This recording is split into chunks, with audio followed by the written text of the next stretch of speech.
बांस के चक्कर में एगो बस चालू कर दे लुका और चालू कर दे।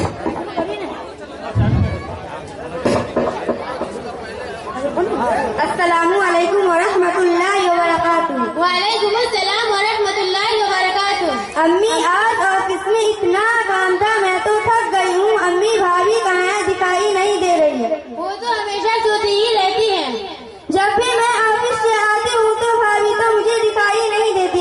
इतना थकी हुई होती हूँ कि एक गिलास पानी तक नहीं पूछती है। न वक्त पर खाना मिलता है, न धुला धुलाया कपड़ा मिलता है। अभी मुझे शॉपिंग पर जाना है, मेरे कपड़े पर स्लीम भी नहीं। अब मैं क्या पहनूंगी? और मेरे ससुराल के लोग आ रहे हैं, सारा घर बिखरा पड़ा है। वो लोग आएंगे, देखेंगे तो क्या समझेंगे? अम्मी आपने बहू बनाकर लाई है या मालकिन बनाकर लाई है? कहती है अपने कपड़े और अम्मी के कपड़े खुद ही धुला करो। आखिर उसे किस बात का गुरूर है? अम्मी आपने तो सर पर चढ़ा कर रखा है, देखना एक दिन आप बहुत पछताओगे। ठीक है बेटी, अभी सुरैल की खबर लेती हूँ। वो मेरी बेटी को इतना तकलीफ दे रही है, वो अपने आप को क्या समझ रखी है। अरे आप सही इधर आओ। क्या बात है सासू माँ? चल बड़ी आई सासू माँ की बच्ची, तुमको मैं बहू बनाकर लाई हूँ, लेकिन तुम सब पर हुकूमत करने के लिए आई हो। तुम गुलजबी का कपड़ा अभी तक तैयार क्यों नहीं किए? वक्त पर खाना क्यों नहीं देती? और आज मालूम है उसके ससुराल वाले आ रहे हैं, तो आखिर तुमने तैयारी क्यों नहीं की?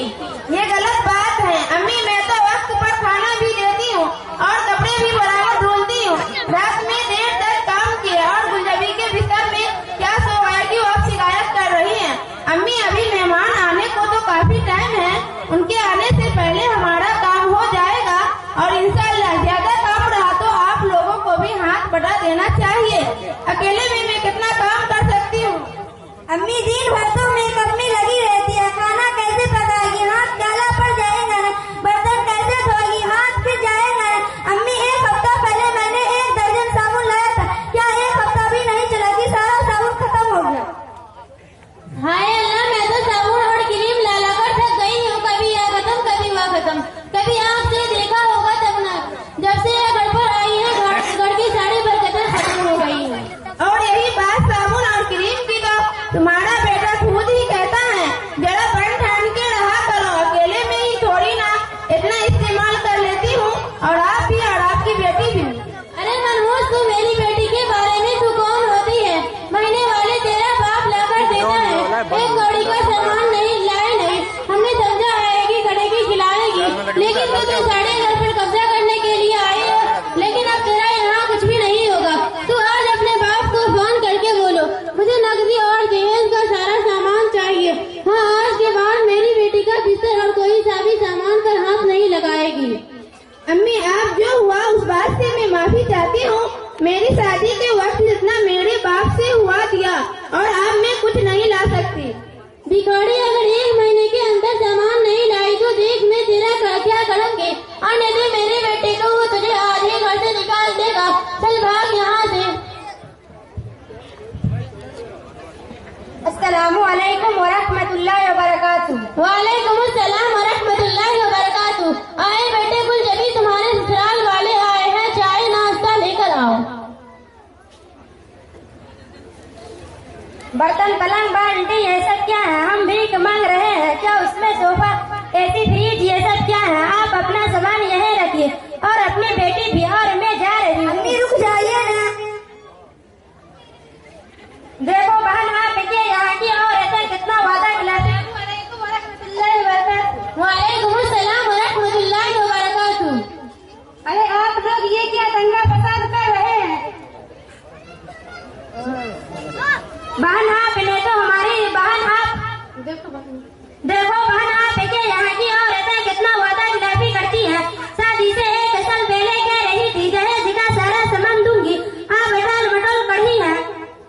देखो बहन, मैंने जो ये सब दहेज का रस्म और रिवाज निकाल रखी हूँ, शादी में हमको लड़की मिल जाए यही बहुत है। आखिर आपको भी तो बेटी है, कल उसके भी ससुराल वाले उससे भी दहेज का मुतालबा करेगी तो भी आप क्या करेगी? अगर यही सिलसिला चलता रहा दिन दुनिया तकलीफों से भर जाएगी और ससुराल में किसी को आराम नहीं मिलेगा।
बहन मुझे माफ करना, मैंने आप से दहेज का मुतालबा किया।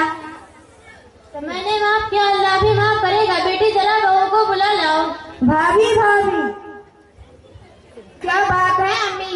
बहू मुझे माफ कर दो, मैंने तुम्हारे साथ बहुत जुल्म किया और दहेज का मुतालबा किया है।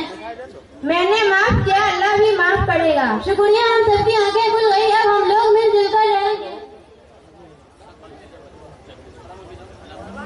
अस्सलामु अलैकुम वरहमतुल्लाहि वबरकातुहू।